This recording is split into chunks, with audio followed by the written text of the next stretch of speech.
also in my pox. I'm terrible, really. I'm a smoker like a bloody chimney giraffe. I'm on about 40 senior citizens a day. It's so expensive, it really burns a big hole in my pocket. Of course it does. 40 fags smouldering in my trousers bloody bound to, really. Unless you got asbestos pox. It's a bit odd, this no-smoke week, because they say you're not allowed to smoke fags, cigars, pipe, but you can smoke bacon. I think you've got to have to be a bit of a bloody nutter, really.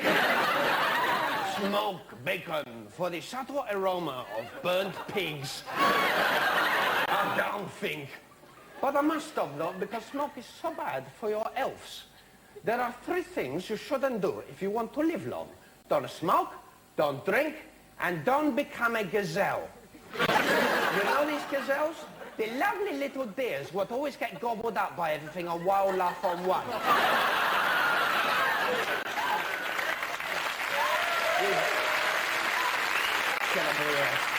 With David Attenborough. David Attenborough, it's a great bloke. Lions eat them, wild dogs eat them, hyenas eat them. Every bloody bod like to chomp a bit of gazelle. They're like a walking bloody McDonald's takeaway service. It can't be much to look forward to if you're a little gazelle. What are you going to be when you grow up? Eaten. Are there any gazelles in the audience tonight? See what I mean? All being munched. There's only one animal that is gobbled up even more than gazelle. You know what that is? That's right, the kebab. Your poor old kebab has a terrible laugh, really. 1 minute he's hopping along the desert on his little pink feet, hoppity hoppity, pruning his feathers, sharpening his tusks, smoking his pipe. And suddenly, what? The next thing you know, he's going round and round on a dirty grey fire with a skewer up his box. Still, that's the catering biz for you, isn't it?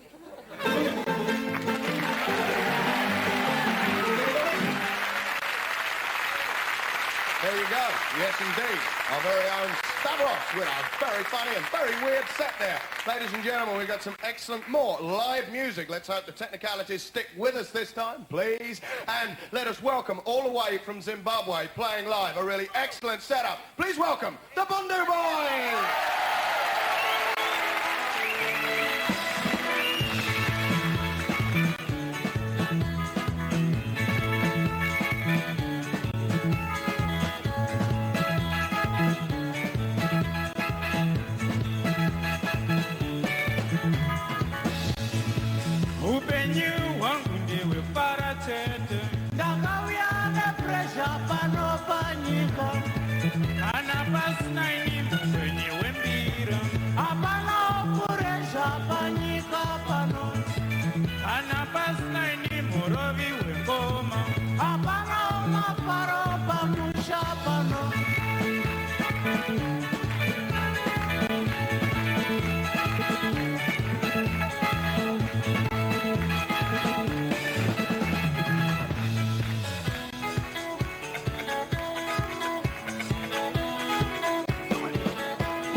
When something is as pure and natural as this, would you add artificial coloring?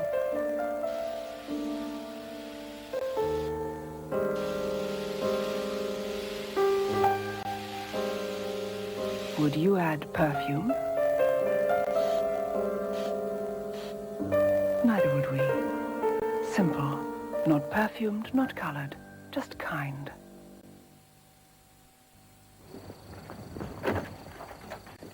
So there's going to be a few of you out shearing this time, then? About 40, I'd reckon.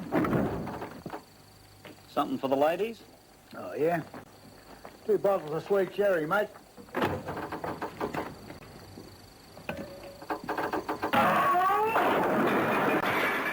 Looks like we've overdone it with the sherry.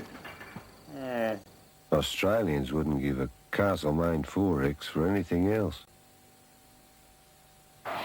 A gang of razor-toothed fairy aliens is falling towards Earth. Critters, they're hungry, and we are on the menu. The Mail called it rough, rude, funny, and inventive. Critters, the Mirror called it great fun, a belly full of laughs. Critters, rated 15. For a first-rate approach to home, life, and motor insurance, talk to General Accident. In an uncertain world, it could well be your best policy. I used to dye my hair with a normal hair dye. Not anymore. Now I use Lady Grecian 2000. It's really easy. No mess. Lady Grecian gradually brings back natural-looking colour unnoticeably, and no grey roots problem. Lady Grecian 2000. The no-mess way to beautifully natural hair colour. Signal first, A for T. Pump or squeeze stripes all the way to brush teeth clean twice a day. Signal first, A for T. So get your stripes, it's the fun way to brush your teeth and fight decay. Signal first, A for T. Poor girl. Shut away until she has a money-spinning idea. Fortunately, Rumpelstiltskin knew of a toilet tissue that was soft, wide, thick, long, and surprisingly strong. So the king married her because however large your family, Andrex saves a king's ransom. Andrex, the legendary toilet tissue.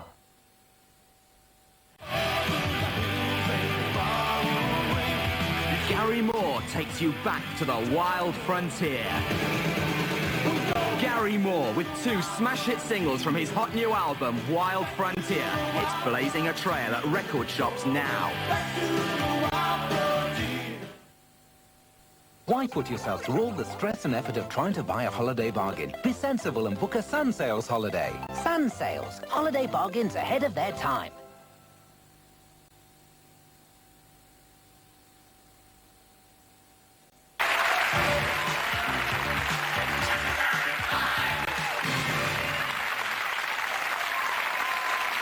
Hello again, ladies and gentlemen. Welcome to the second third. I just found out what happened with Erasure. What actually happened was they were singing live. We lost a microphone.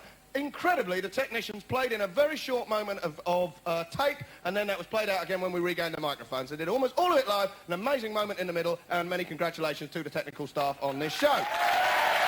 So, if anyone was out there going, oh, look, you see, they don't do it live after all, you're wrong. So, up yours anyway. Oh, I wasn't allowed to say that. Ladies and gentlemen, right now, we're going over to another live bit of comedy behind the scenes. We're taking you to a sales conference, because this country is not about making things anymore. No, no, no. It's about selling things. It doesn't matter what. Will you please welcome two ace salespeople at Confect 87, Stephen Fry, Hugh Laurie. So, Gordon, you've finally done it after all these years. Yeah, looks like it. How does it feel? Feels pretty good. I bet it does. I bet it does. Well, you ready? Yep. Comrades in arms, Gordon. Comrades in arms. Okay, attaboy. Thanks.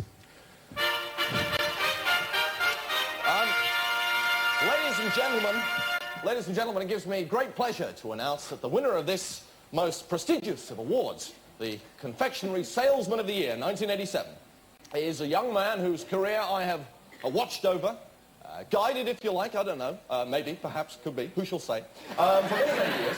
That man's name is Gordon Inglis. Gordon, would you get out here, please?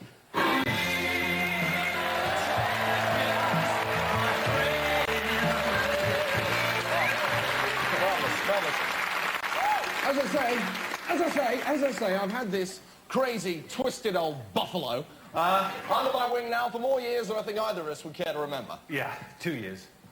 Yeah, it's about 2 years. Two would be a reasonable ballpark figure. Yeah. You know, 2 years is a long time in the selling business. What? Is there an echo in this room, or did I teach you to say that? Well, actually, you told me to say that 5 years is a long time in the selling business, but I adapted it. Well, I think I can take some of the credit for that, Gordon. Adapt or die, we used to say up and down the M6. Anyway, congratulations, you wild old bastard. Oh, thanks, you pig-eared son of a bitch. Well, you've earned it, you crazy lump of turbocharged trouser fluff. Ladies and gentlemen, one of the greatest honors that can ever befall, if you like, a businessman is to bewin the respect of his peers. You know, this business we're all engaged in, this family... It is a family. Yeah. Sure, it's a family. This confectionery industry has a habit of throwing up selling legends. Giants that the little guys like us can look up to. Gordon, for Christ's sake, tonight is your night. You've earned this. Don't drag me into it. Go on, come on. That we can look up to and learn from. I love this guy, seriously. I'm talking here about names like Andy Machin and Tom Driscoll. Oh, Gordon, all right, and me, you've made your points. You know, get on with your speech. Come on. And, of course, the man after whom this award is named, Dick Colville.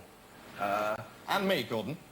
You know, this is the summit of every salesman's career, the golden dick in my hands. I don't know. It's an extraordinary... I owe it, I guess, to one man. To me. I owe it to John Dowling, our boss, head of sales. He's here tonight. John bastard. John has taught me more about brand profiling, a top-end count line, heavy action, disposable confection bar than I have? Than Stuart has. You total bastard. And he singled me out for this extraordinary honor. That chokes me up. I don't know. I'm sorry. Yeah, well, while Gordon is choking up, I should, of course, say that the major function of awards, of course, is to encourage, to motivate. For myself, I've always been lucky enough not to need motivation. You know, John, you're a bit of a hero to me. In actual fact, I suppose you could say that by never giving me this award, John Dowling has paid me the most incredible compliment. John, thank you. I'm unbelievable, really. Yeah, to turn, I suppose, to the future, really. You know, some of these young guys, these rookies, they come to me, they say, Stuart, they say, how come we never see any prizes on your shelf? No cups, no awards. And I always say, because my prizes are in my bank account. Prizes are for losers. There are no prizes for first place. Yeah. Which is why after 15 years of hard work, I've never even won so much as a bronze dick. Maybe it's my fault for keeping my tongue inside my mouth. Maybe if I'd let it wander freely in and out of the bottoms of my superiors, covered full of tin bangles by now. Yeah, you might have won some awards if you actually ever sold anything. Coming from you? Yes, coming from me. You who couldn't sell heroin to a junkie. Oh, yeah? Listen, when I sell something, it stays sold. The only thing you ever sold was your best friend down the river. I'm a top salesman now. I don't have time for best friends, Stuart. Well, not surprised, considering the kind of people you're going to meet inside John Dowling's bottom. Well, what counts is that I can sell anything, anytime, to anybody, anywhere, anyhow, anyway. Is that so? That is so. Okay, then. Sell me something now. What? You're such a hotshot salesman. Sell me something right now. I bet you can. How much? £5? Okay, you're on. What do you want me to sell you? Anything you like. No discounts? No discounts. Okay. Stuart Marsh. Gordon Inglis. For £5, you can have this lavish, sumptuous award. What? You interested? No, I'm not interested, no. Think about it. For £5, an award you've never won, for £5, you could be sitting on a golden dick. £3. No discounts. Bastard. I'm going to have to hurry. There are plenty of people here who'd be very happy to buy it. Yes, all right. Well, yes, £5. Cash. Yes. And the £5 for the bet. Pleasure doing business with you. It's yours. Ladies and gentlemen, one of the greatest honours that can ever befall a businessman is to win the respect of his peers. Thank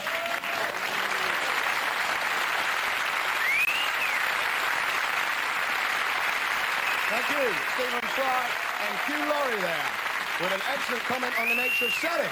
But I'd just like to say to the studio audience here that you're in front of about 3 million people and they all saw you give a round of applause to a bottom gag. You should be ashamed of yourselves. Okay, ladies and gentlemen, we've had this big thing that's happened in Australia, the Peter Wright case. Of course, it appears there's going to be a book suggesting that a former head of MI5 was in fact a Soviet spy, a KGB mole. Now, obviously, that's caused a lot of ructions at Westminster, and just to show that Saturday Live and alternative light entertainment can do anything that the heavy-duty current affairs can do, we are now going to go live to Westminster to talk to our very own John Cole. Yeah.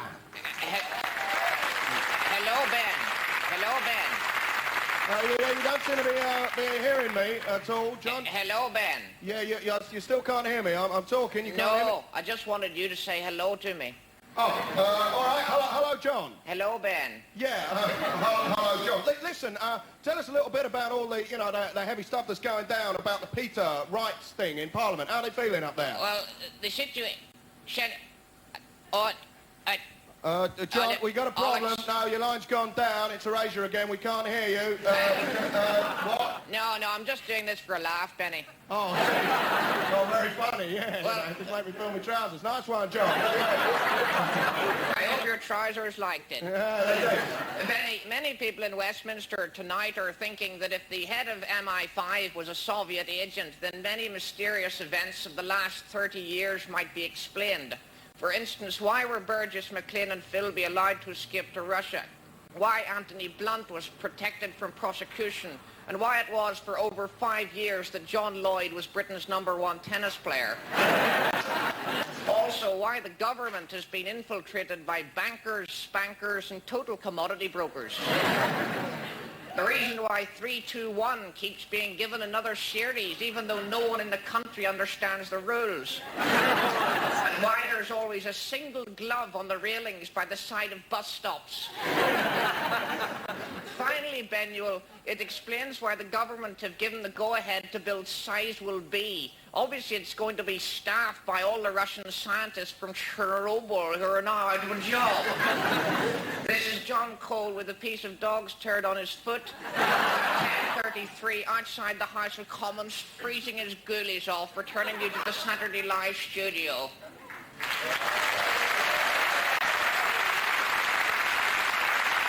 Thank you, John. With that little bit of sound, that was, of course, our special guest this week, Chris Barry, a brilliant impressionist. He did the Callahan, and we'll be seeing him again soon. What he's actually doing at the moment is getting into a London weekend car and driving back from Parliament. Isn't live television exciting? Ladies and gentlemen, we've always had our American comedians on the show, one Canadian, all from the same continent. We have the same again, and normally we spend a lot of money flying them over and flying them back. But we found one of the very best you could possibly hope for living in this country, touring the British clubs, doing brilliantly. We know you're going to enjoy it. Please give a big round of applause from British soil and American comic Kit Holliback.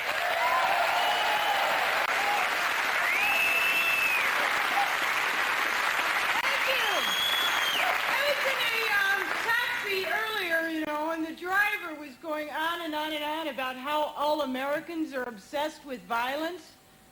I didn't say anything, but I'll tell you, I wanted to knife the jerk. And while I was waiting for the taxi, I was assailed by this huge busload of American tourists. I looked at these people, I thought to myself, I don't know what's worse, our foreign policy or our dress sense. And what is it about American tourists? It's like license to be a dickhead. Hi there, I'm Bob Johnson. Yep, I'm a dickhead. That's my wife Mildred. She's a dickhead too. And I figured out why they talk so loud.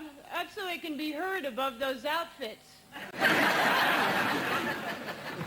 The Cambridge-Oxford boat race is coming up next week. I saw it last year. Never a dull moment there, Ooh, I was on the edge of my seat, yeah? There's a piece of driftwood there on the left. Could mean trouble for Oxford. I'm shaking now. At this point, the boat has got to go under the bridge. That's right, the boat has got to go under the bridge. It's got to go under the bridge. How many people thought they'd pick it up and carry it around? And what gets me is they always have the same two teams in the finals. I'm married to an English guy. He's a typical English guy. He's very reserved. In fact, it wasn't until after we were married that I actually knew he wanted to go out with me. I used to get these love letters from him that would begin with, "To whom it may concern." But I'm glad I'm married because I never had very good luck meeting men. I don't know what it was. I'd be in a pub or something. There'd be a million really cute guys around. Okay, maybe only one. But invariably, Mr. Nerdwad Wally Dickbrain of the universe would fly in from another planet just to be with me. When I first came here, I met this guy. He was wearing a badge. It said Sainsbury's. Assistant manager, Jim. Well, that kind of takes the guesswork out of it, doesn't it? But Jim was so cool, he had one of those shirts with the hair attached. He came up to my table, he goes, "Hey, darling, I like you." I'm thinking, lucky me, huh? "You know, darling, you're okay in my book." "Yeah, apparently not a bestseller." And I wouldn't let up either. He took my glasses off and he said, "Without your glasses, why, you're beautiful." I said, "Without my glasses, you're not half bad either." Finally, I had to get rid of him, get him away from my table, give him subtle little hints, you know, things like... But gals, we're just as bad as the guys. Well, almost. I go out with my gal friends. We have gals' night out. That's where we travel in packs of 50 or more. You know, I have this one girlfriend, she texts like, hi, kid, it's really good to see you. How are you? Like, let's get a loot. That's more baby shit. Like, I shot her. Another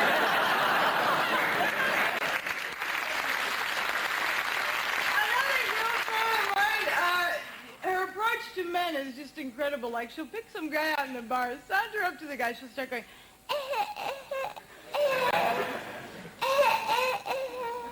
I just wonder why the guy doesn't just hit her on the back and get that phlegm ball out of her throat.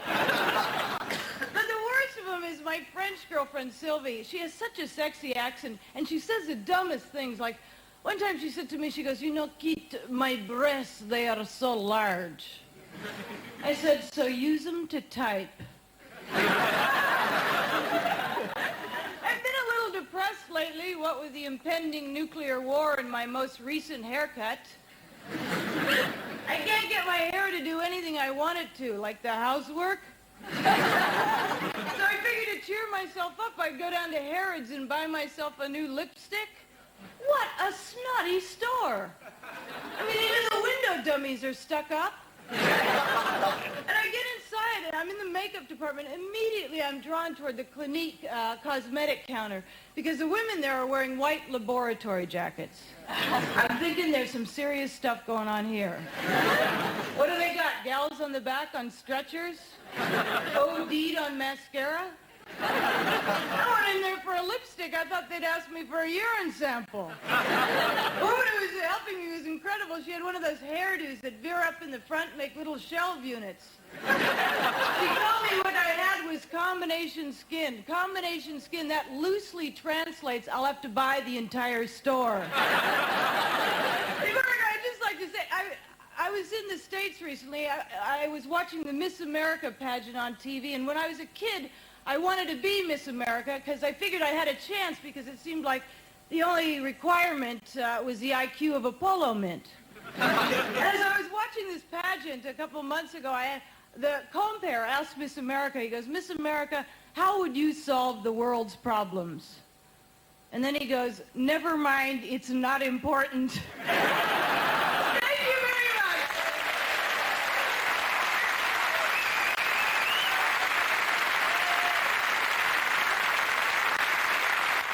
Thank you, kids. Nice. Didn't have an exit worked out, but what a superb set there. Ladies and gentlemen, we're just going to move into some rock and roll now. First, we have to point out, it's very sad for the Germans. They have been told by the EEC that they've got to drop their standards and accept British beer. Lucky, lucky them, eh? And they thought we'd forgotten the war, didn't they, eh? British beer. There's two sorts. There's British lager, probably the weakest lager in the world. Excuse me, somebody's playing their guitar. Richard Caplet joke there. Anyway, Mike didn't probably pick it up. Yes, British lager, lovingly brewed in huge aluminium vats for all of 45 seconds. The extra fermentation time in the stomach means it's actually stronger on the way out than it is on the way in. And then you've got real ale, British real ale. I love it. Consistency of porridge, eh? The fingernails and the foreskin of the original brewer in there to give it body. We drink it warm. Warm beer, that's nice, all over the continent. Oh, warm beer, just the right temperature to cultivate the herpes cultures on the lipstick stains around the top. Very nice indeed. Real ale, I can tell you, horrible stuff. Ladies and gentlemen, we're going to have some serious comedy now. No, not comedy. Oh, I've just gone mad tonight. This is rock and roll time. Live guitar hero in the studio. Please welcome, this man knows how to rock, Gary Moore!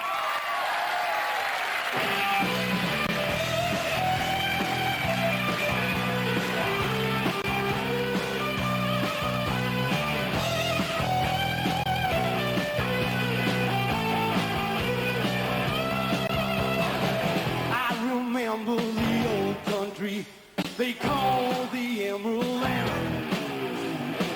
I remember my hometown before the war began. We are riding on a sea of rage, the victims you have seen.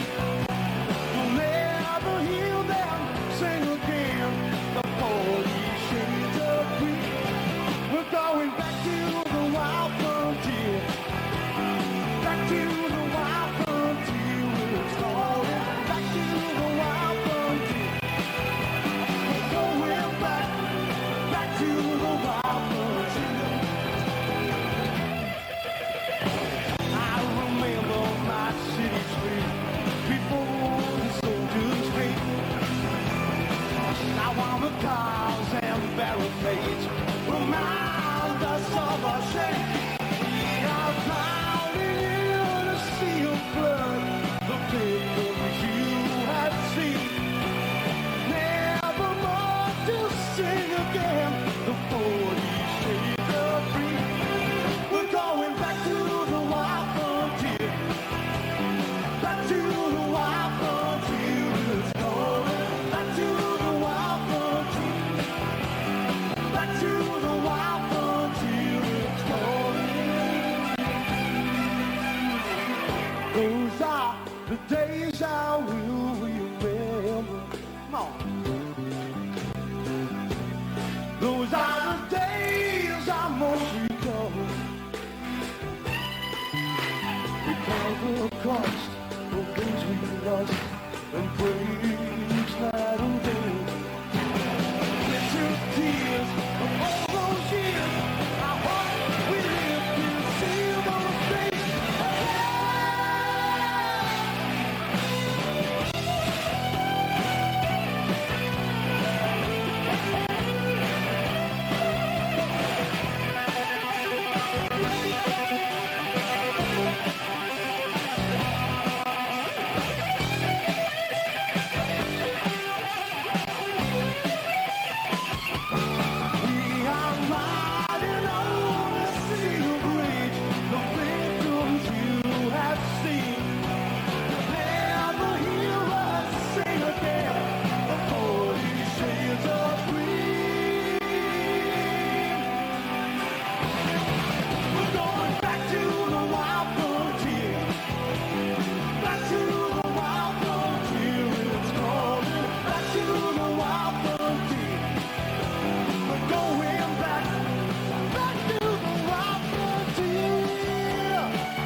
Before you check out a motor, check out Exchange and Mart. With so many cars, prices and information, you can really wise up.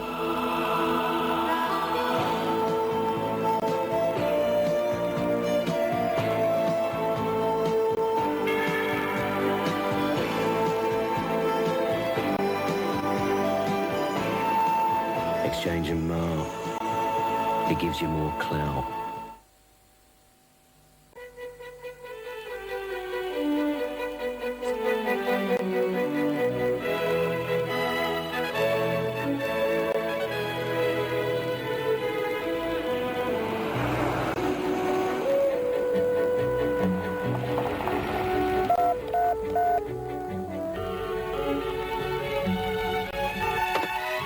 David? Hi.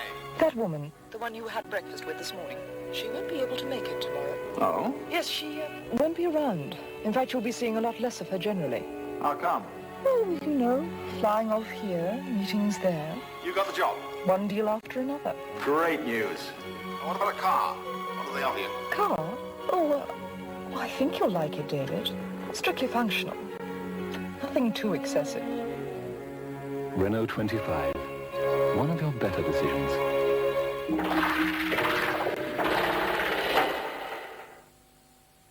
Are you ready to get closer?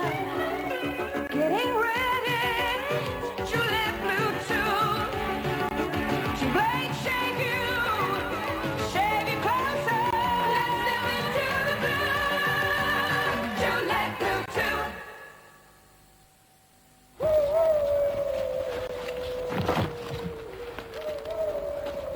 Dave, look. I'm looking. What a noble sight. Yeah, but... What a head. I know, but... Stones. What? Goes down great in Arctic circles. I've got a bear behind. Well, cover it up or you'll get frostbite. Wherever you may wander, there's no taste like stones. Hello, I am Professor Heinz Wolf. This Epson is one of the quietest printers in the world. To prove this, I have devised a simple experiment. If the Epson makes more than a gentle hum, this will make an ex-wolf of me. Okay, let's go.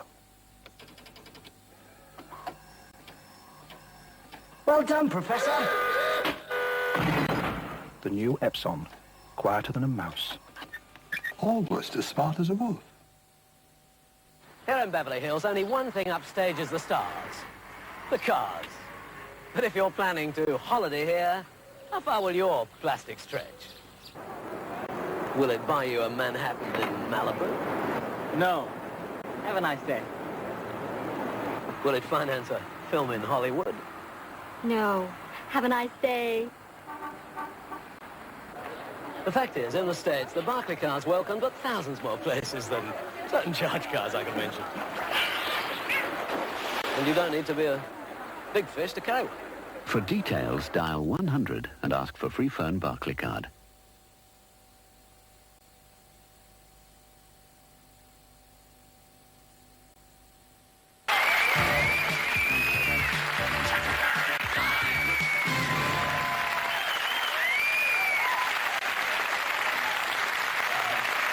Thank you. Welcome back, ladies and gentlemen. And after the ads to the third bit of the 6th episode. Right now, we're going to have a routine from a man you've seen a couple of times already in the show in various disguises. Ace impressionist, ace comedian. Real pleasure to introduce Chris Barry.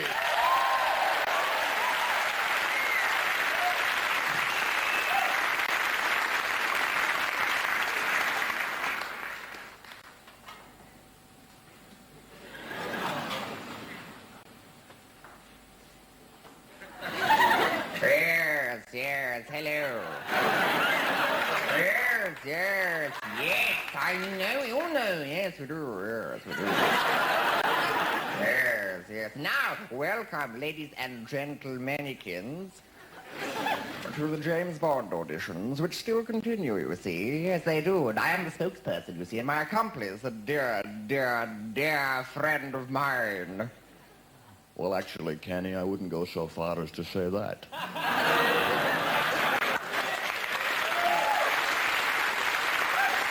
Well, I would say at this stage, though, is I'm not going to say much because of my worsening speech impediment. It might be slightly difficult to understand me. So, Kenny, if you'd like to take over proceedings. Oh, with pleasure, scene. Yes, with pleasure. Now, all you have to say is, my name is Bond, James Bond. Would you like a claret or a Bordeaux? Now, Mr. Daniels, yes. Now, would you like to go, please? My name is Daniels, Paul Daniels. You may like it or you may not. But I can produce for you a claret or a Bordeaux. Or both, you see. Because I can do magic. That is my game. Perhaps, Mr. Daniels, you'd like to use your magic to make yourself disappear. Yes, well said, scene. Mr. Harty, could we have you, please? You'll know why we need your job. Yes, we do. We certainly do, yes. My name is Bond, James Bond. James of the Bond, no less. Would you not, perhaps, wapsy, like a claret or a Bordeaux-y? I think, perhaps, wapsy, we could move on to the next contestant. Hey, Kenny? Oh, anything to say, sir. Now, Mr. Bernard, who is involved in cricket. Yes, a funny game. Yes, I love it. Yes. Now, Mr. Bernard, please. Yes, your line, please. Your line. Morning, everyone. My name's Bond James Bond.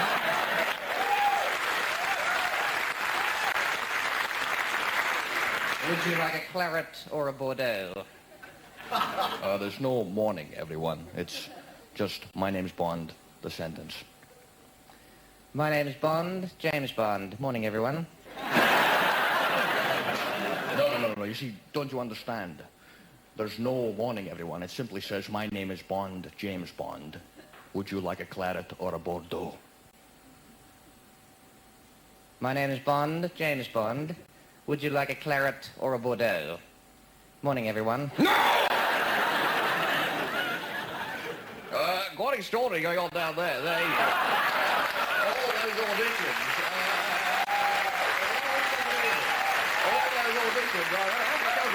What we're going to do now, without any further ado, is go straight over, we believe, to the Oval. We are.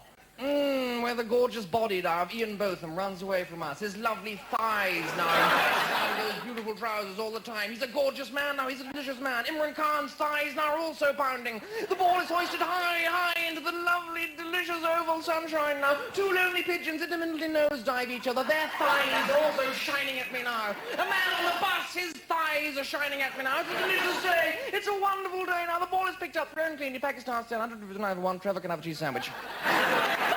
That's all for me. Good night. Thank you.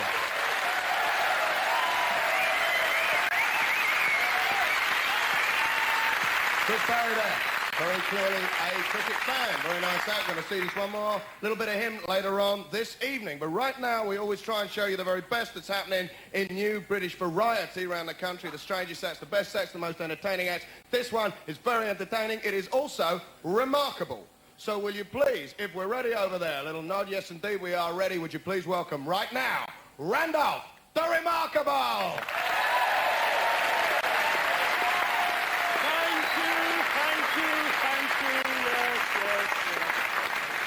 you. Yes, ladies and gentlemen, this evening I do take great pleasure in presenting myself, Randolph the Remarkable, fire eater extraordinaire, performing for your pleasure and delight feats of skill involving fire and this blue bowl of lukewarm water. My first feat this evening, attempting a right-footed tippy-toe entrance into the bowl of lukewarm water. Once my toe is fully submerged, I shall then submit my body to the heat of the flame. Ooh! Quiet now, please.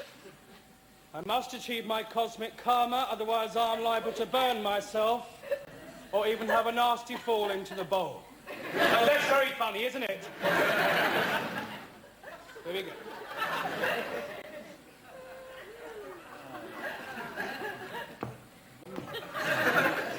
One, two, three. Yes, it's in the water.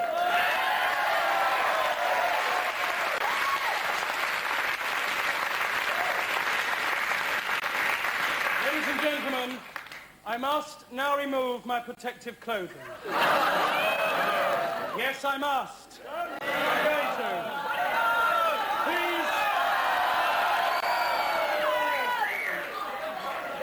Please do try and control your obvious sexual desires. I hope this doesn't prove too much for you. With my large tippy-tippy toe fully submerged, submitting my now near-naked, semi-clad body to the heat of the flame. Up my first arm. Ow! Up my second arm. Up my third arm. Across my stomach once, twice, 3 times, down across my chest just for the sheer hell of it. Ooh. And into my mouth to your thunderous and spontaneous applause.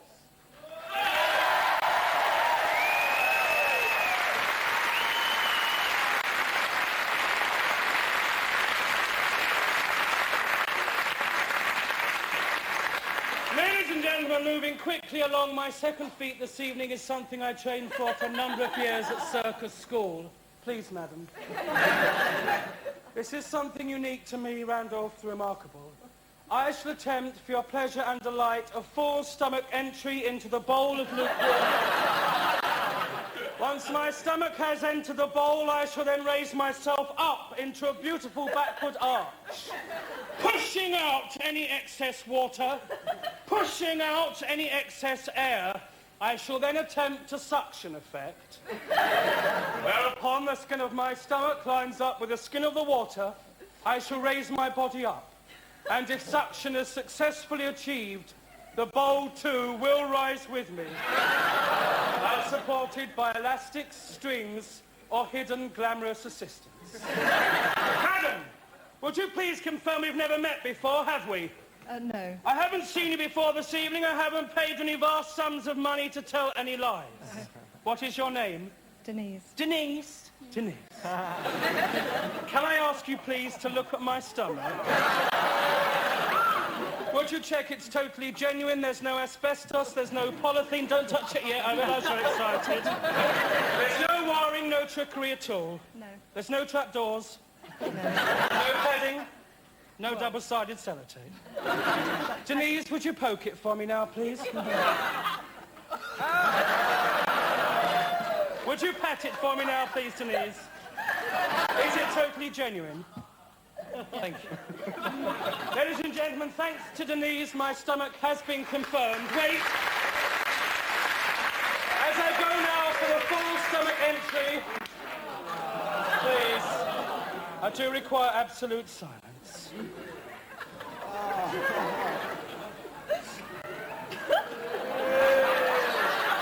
My stomach has entered the bowl. Can I quickly say at this point, I'm fully aware my act is stupid. Lots of people come up to me after the show, they say, I did enjoy your act, it was truly remarkable, but do you know you're stupid? The answer, of course, is yes. Here we go, then.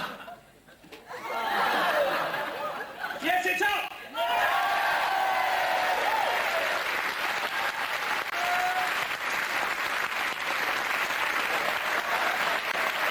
I'd like to attempt to stand. Yes, I'm up! Ladies and gentlemen, you have been watching Randolph's Remarkable Fire Eater Extraordinaire and available for private bookings, TV, cabaret, jolly funerals, bar mitzvahs, Camden parties. Thank you for watching. Thank you for enjoying me. Good night.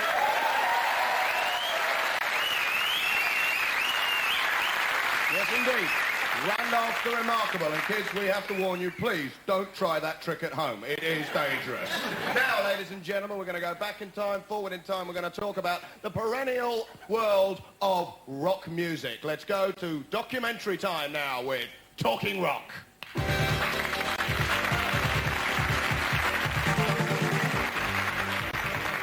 Hello and welcome to Talking Rock, and I'm delighted to say that our guest tonight is the great American West Coast star of the late 60s and early 70s, Wayne Mello. Wayne, it's good to see you. Well, Wayne, first of all... Thanks. Not at all. Wayne, let me start by asking... Good to see you, too. Right, yes, indeed. Now, Wayne, we haven't heard a lot from you for the last 10 years. What have you been doing with yourself? Well, I guess over the last 10 years, yes, yeah, I've been spending my time being pleasantly laid. Yes, yes, but on the musical front. Back. Oh, laid back, yes, yes. So, so what actually was your last record? My last record, yeah, was entitled Walking. Walking, I see. And how did that do? Was that on the west side? Walking on the west side, right. And did of that... the Santa Monica Highway. On the west side of the Santa Monica Highway, I see. In the afternoon. I believe I'm right in saying that that was never actually released over here, was it? Over here. Here, no. They never... Right. Released it. Walking. No, they never released Walking. On the west side. Walking on the west side. The Santa Monica Highway in the afternoon. Right. In the afternoon, fine. But how did it do? How did the record do in America? Did it do well? Well, I believe over in America, the United States, it gotten as high as 2. It did as well as number 2. That's fantastic. 200. That's obviously not quite so good, is it? I suppose. And 40. Right. So 240. Well, what have you been doing since that spectacular hit, Wayne? I've been doing some work with the legendary Crosby. You work with Bing Crosby? That must have been very exciting. Stills. Oh, Christ. Crosby, Stills, and Nash. Yes. And Nash. Yes, and Nash. And what? And Young. What did you do with Joni Mitchell. And Joni Mitchell. And what did you do with them? What work did you do? We were recorded one of my songs. Which one of your songs was that? It was a song entitled Walking. Right, Walking. On the west side. Walking on the west side of Santa Monica Highway in the afternoon. Yes. Highway. Right. In the afternoon. Absolutely. Fantastic. Wayne, I would love to ask you lots more questions about what you've been doing, but I don't think I'd live long enough to hear any of the answers. So, can I end up by asking you what you're doing just at the moment? Sure. I'm re-recording one of my own songs. And would it, I wonder, be called Walking on the West Side of the Santa Monica Highway in the afternoon, perhaps? No, sir. It's called Walking on the East Side. Wayne Miller, thank you very much. Of the Santa Monica Highway. Right.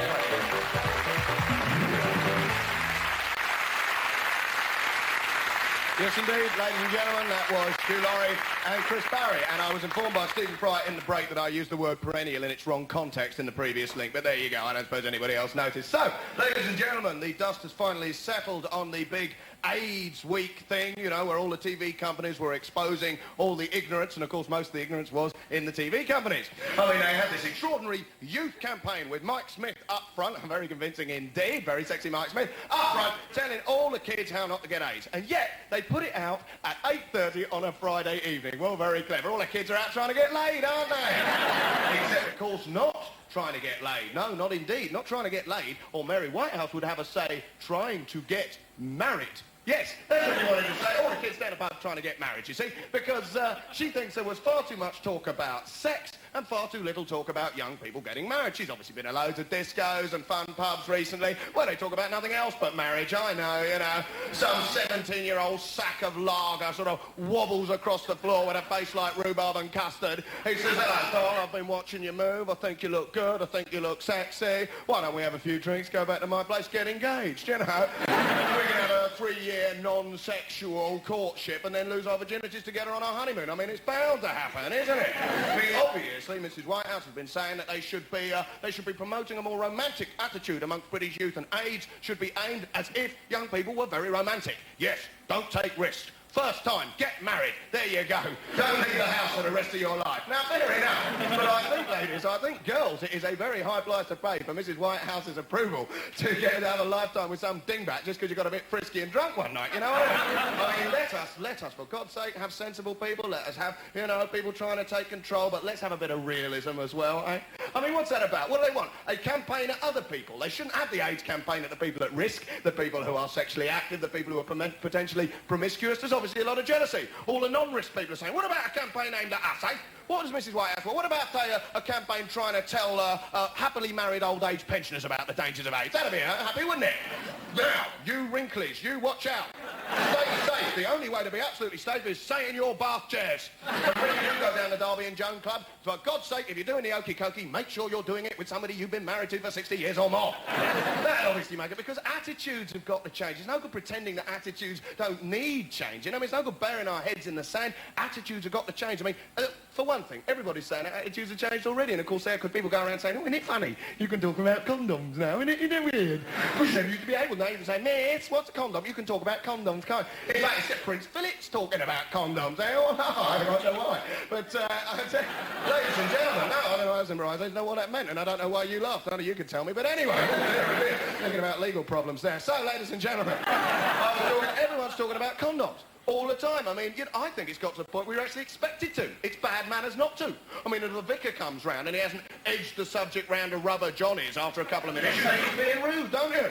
Sitting with Aunt Matilda. Oh, hello, Aunt Matilda. Would you like a little scone and perhaps a cup of tea? And perhaps you'd like to glance over the colours of our new Johnny selection at me and Gerald. Oh, yes, indeed. They're matching his colour perfectly. A nice russety pink there. I remember the old days when I went down Boots, trying to gather up my courage. What terrible days. Sweating, hoping there'd be a male shop assistant, desperately scared, looking like a shoplifter just because I wanted to buy some.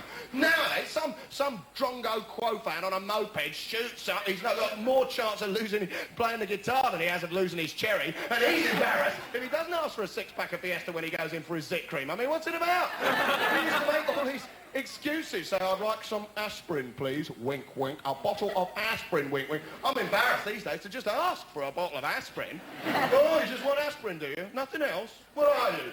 Socially irresponsible, or maybe you're just not getting any, is that it? Actually, I really do only want a bottle of aspirin. Probably your best bet is to go in and ask for some condoms and wink a lot and clear your throat, you know. I like some condoms, I've got a headache, get my meaning. I mean, they're going to have to start advertising them. That's what they're going to do. They have promised there's going to be condom adverts on the telly. After 30 years, this is true, they don't know how to advertise them. They're all having big quarrels about sort of what line to take. It's the same as a sort of tampons debate. How to make it tasteful. They can't think of a slogan. Well, they could just use some of the slogans they've been using already, couldn't they? Just take some of the old slogans, I'm sure they'd fit. Of course they could. Condoms. Don't leave home without one. Very nice. Fit. Men just can't help acting on impulse. That'd do, wouldn't it? They came in search of paradise. Perfect. They're tasty. Tasty. Very, very tasty. Attitudes have changed. All this talk about sex on the telly, all this talk, continue going on about sex. I mean, it really cheeses most people. Most people don't get much sex. I mean, all us wimps wandering around. It's great now we can pretend celibacy. I mean, you're saying, well, you know, of course I could get loads and loads of girlfriends. I'm just being a celibate, you know. I mean, it's a good excuse. I mean, it's a myth that everyone's having sex the whole time. This media myth, you know, the television, it messes people up. You've got films, James Bond,